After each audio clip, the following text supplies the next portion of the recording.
Saya juga sedang mengusahakan menabung agar bisa menjadi orang Islam yang sebenarnya. Jadi belum benar sekarang. Dan berhaji, umroh, dan berkurban serta sedekah. Tetapi, ini pertanyaannya. Ya. Kalau kira-kira ditulis bagus, begini nggak apa-apa. Tapi akan lebih baik langsung ke inti pertanyaan misalnya ya, supaya memudahkan. Tapi ini kita bacakan. Pertanyaannya adalah, apakah yang saya lakukan benar Ustadz? Melawan diri agar berani menghiraukan fitnah yang ada. Mohon nasihatnya, semoga Allah mudahkan Ustadz untuk menjawabnya. Jazakallahu khair. Semoga Allah berikan kebaikan itu. Pahami tugas dan kewajiban sebagai seorang perempuan. Apa perintahnya, apa larangannya. Setelah paham itu, baru kemudian tunaikan dengan penuh keberanian yang dimaksudkan.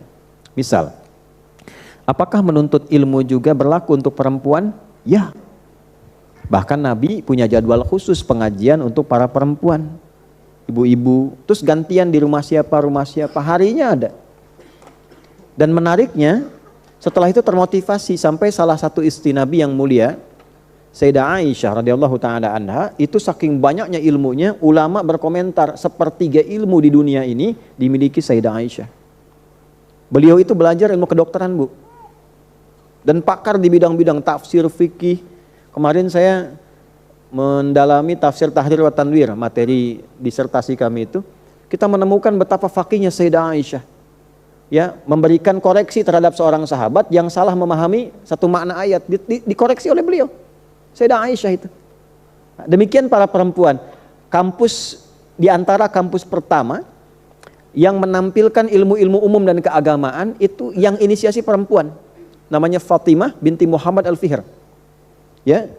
Beliau buat itu di Kairawan yang ada di Fes di Maroko, karena asal Kairawannya di Tunisia. Saya pernah kunjungi. Jadi di Tunisia itu ada Zaituna yang sudah lama, universitas lebih lama dari Al-Azhar, agak ke dalam dikit ada Kairawan, ada masjid itu desainnya seperti Masjidil Haram.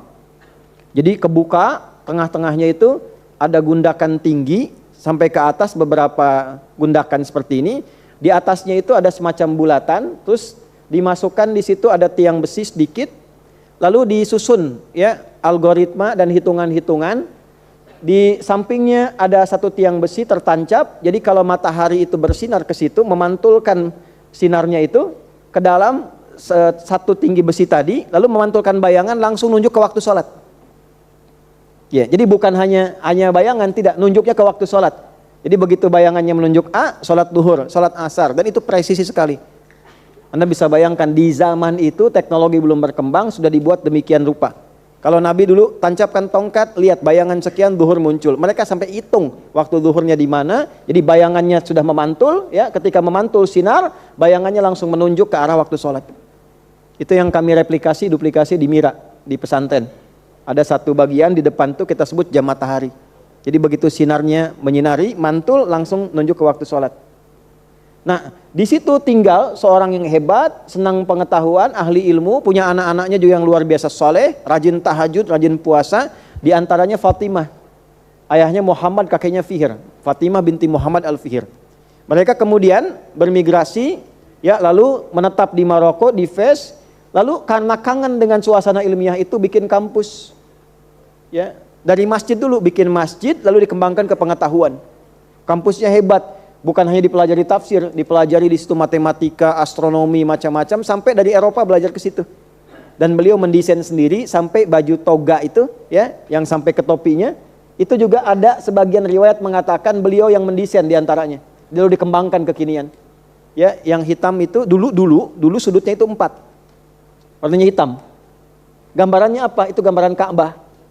Jadi kalau sudah punya ilmu, tetap kiblatnya ke Ka'bah sebagai muslim yang baik, patuhi Allah. Jadikan ilmumu untuk mengenal Allah, untuk tunduk dan patuh. Oleh orang tua kita di pesantren dulu, ya diserap itu jadi peci, disebutnya kopiah, khufyah. Ya khufyah, ini bukan ilmu utak-atik, bukan cocok logi. Betul, ini khufyah. Padahal bahasa Arabnya peci itu bukan khufyah, kubah, taj. Tapi orang tua kita menyebutnya kopiah dari khufyah. Khufyah itu tunduk. Kalau sudah punya ilmu, tawaduklah engkau, tunduk, jangan sombong. Pakaiannya koko, dari ayat Quran takwa, walibasut takwa dzalika khair. Pakailah pakaian takwa, bawahnya sarung. Padahal sarung itu bahasa Arabnya izar. Dari kata syariat, syara'an, sarungan, hiduplah dengan selimut syariat para santri, pakai baju takwa, kalau sudah pintar jangan sombong. Melangkahlah karena Allah yang baka dengan penuh keyakinan. Baka dan yakin disingkat bakyak. Betul. Makanya di pesantren dulu pakai bakyak, ketak gitu kan? Ya, itu dulu orang tua kita itu, demi Allah saya katakan sekali lagi itu, orang tua kita itu nggak banyak ayat, nggak banyak dalil, diberikan hikmahnya cepat, dilakukan jadi. Orang-orang dulu baik-baik, jadi dulu.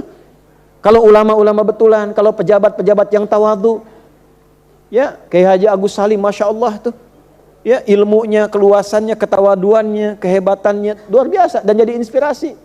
Bung Hatta yang dimakamkan di sini, kejujurannya, integritasnya, keteguhannya, masya Allah. Jadi betul. Dan kalau bilang sesuatu, orang dengar, orang kerjakan. Bung Hatta itu kalau pulang, ya, terus beliau itu pidato, orang dengar, pengen mengerjakan seperti Bung Hatta bilang itu. Siapa yang menggetarkan kalimat itu? Ya, bisa sampai diterima, pengen dikerjakan. Nah itu berani. Nah kembali ke pertanyaan ini, ya, kalau Anda masuk ke ranah-ranah itu, perempuan pengen belajar. Nanti tinggal belajar apa yang boleh, apa yang tak boleh.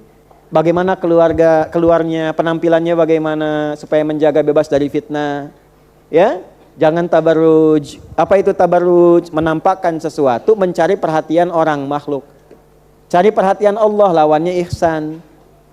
Ya? Wala tabarrujna tabarrujal jahiliyatil ula. Itu khusus untuk perempuan. Keluar misalnya pakaian sewajarnya supaya Allah senang. Jangan keluar supaya orang senang melihat saya, masya Allah, gitu ya. Pakai kerudungnya pink, bajunya biru, bawahannya hijau, gitu kan? Terus pakai perhiasan di tangan emas 2 kilo misalnya kan? Begitu mau nulis, nah itu. Nah, ada fitnah itu, ada fitnah yang melekat pada diri kita, tantangan kehidupan. Demikian kalau bekerja juga, silahkan. Nah pasti setiap pekerjaan ada ujiannya, ada tantangan. Nah itu dilawan. Sama kesini juga ada ujiannya. Ke masjid ada tantangannya. Semua hidup itu nggak ada yang nggak ada masalah. Masalah itu mengkonfirmasi kesungguhan kita dalam menjalani hidup. Termasuk mengabulkan cita-cita.